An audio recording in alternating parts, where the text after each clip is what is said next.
and we are honored to welcome our speakers today, Professor Semra Sevi of the University of Toronto and Professor Donald Green from the Columbia University. Our research associate, Dr. Francisca Castro at the University of Madrid, will introduce our speakers. Thank you, Jenny.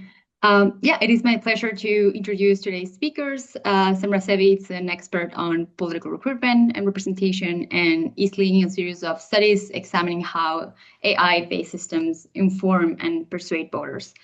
On the other hand, Donald Green is a leading political scientist and experimental research with expertise in voting behavior and media effects. And together with Emily Velez, they co-author an article on chatbot voting advice applications, which will be the focus of today's webinar, alongside additional research on AI and politics.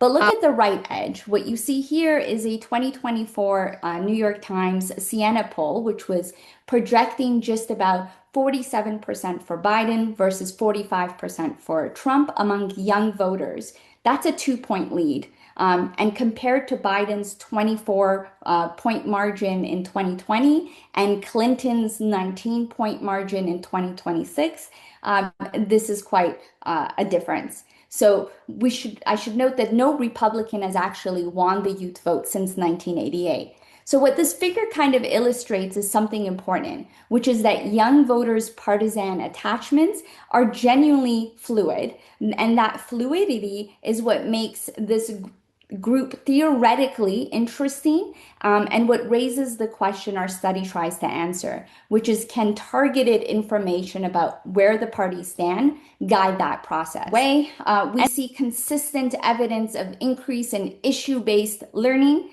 Users better understand party stances on their most important issue, and to a lesser extent on issues more generally. And this holds whether the respondent used the VAA bot or the ideology bot that we had in study 2, but ended up merging because the results look similar.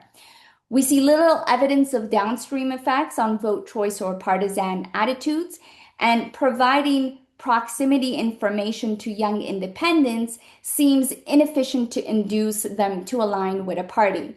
So this highlights what I think is a key challenge in the literature, which is that information alone does not shift partisan attitudes. Okay, so I'm now going to turn to the second paper, which takes a different angle on what AI can do to political minds. The starting point for this project is the finding from Costello et al. In a science paper in 2024 that essentially argued that generative AI is quite good at persuasion, even for strongly held opinions. And their striking demonstration was that AI can reduce beliefs in conspiracy theories through a short dialogue, and this can actually last for weeks and months. But look at the red line first. There's a clear, significant negative effect at post-treatment, and this reduction persists at follow-up. So there's no meaningful decay between the two time points. The weakening effect is durable. Now look at the blue line. The estimate sits close to 0 at both time points and never approaches statistical significance. So there's no detectable strengthening effect.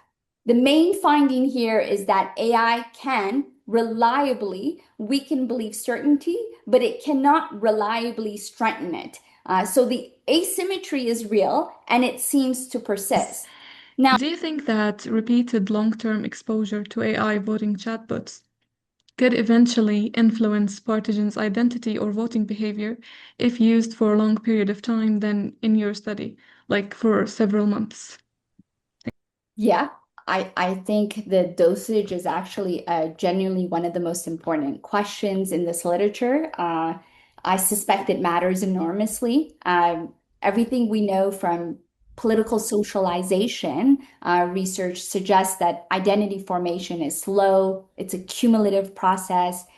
It isn't a typical single conversation that shifts your partisan identification or identity. It's repeated exposure to information, social reinforcement from people around you. And then a gradual sense that a particular party represents people like you. I think it's a great question, and I think you gave a great answer. I think the only thing that I would add is, we live in a very fluid environment with respect to AI and elite discourse. It could be the case that a leading political figure, and you can all imagine which figure I'm thinking of, denounces or advocates that people go to AI for the truth about this or that. And so that kind of politicization of AI as a political source is the wild card in the deck in terms of overtime exposure.